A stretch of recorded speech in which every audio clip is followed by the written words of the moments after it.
জীবন জাগার গল্প ৩৫। গল্পের নাম হলো চোরের হৃদয় চুরি। এক চোর চুরির উদ্দেশ্যে মালিক বিন দিনার রহমতুল্লাহি আলাইহি এর ঘরে ঢুকল। তন্ন তন্ন করে ঘর খুঁজেও চুরি করার মতো কিছুই পেল না। চোর হতাশ হয়ে এদিক সেদিক তাকাতে লাগলো এবং দেখতে পেল যে এক কোণে মালিক বিন দিনার রহমতুল্লাহি আলাইহি খুশুসির সাথে নামাজ পড়ছেন। মালিক বিন দিনার রহমতুল্লাহি আলাইহি সালাম ফিরিয়ে চোরের দিকে তাকিয়ে বললেন, দুনিয়ার সামগ্রী তুমি চুরি করতে এসেছো, কিন্তু কিছুই তো পেলে না। আচ্ছা, তোমার কাছে কি আখেরাতের কোনো সামগ্রী আছে? চোরটি অবাক হয়ে উত্তর দিল, না, আমার কাছে আখেরাতের কোনো সামগ্রী নেই। মালিক বিন দিনার রহমতুল্লাহি আলাইহি বললেন, আচ্ছা, তাহলে তুমি আমার কাছে এসে বসো। চোর গুটি গুটি পায়ে এগিয়ে গিয়ে বসল।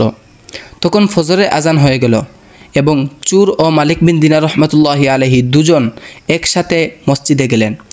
মুসল্লিরা দেখে অবাক হয়ে বলাবলি করতে লাগলো, যুগের সেরা আলিমের সাথে চোর, এটা কিভাবে সম্ভব? মালিক বিন দিনার রহমতুল্লাহি আলাইহি এর কাছে আসল ঘটনা কি তারা জানতে চাইল। মালিক বিন দিনার রহমতুল্লাহি আলাইহি উত্তর দিলেন, আসলে সে আমার সম্পদ চুরি করতে এসেছিল আর আমি তার হৃদয় চুরি করে ফেলেছি।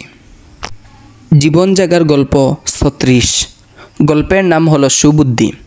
দুই বন্ধু কথোপকথন করছে। প্রথম বন্ধু বলল, দোস্ত, এমন একটা পথ বলে দাও যাতে মানুষ সব সময় আমাকে স্মরণে রাখে। দ্বিতীয় বন্ধু বলল, আচ্ছা, তাহলে তুমি সবার থেকে ঋণ নিতে থাকো, তাহলেই দেখবে সবাই তোমাকে স্মরণ রাখবে।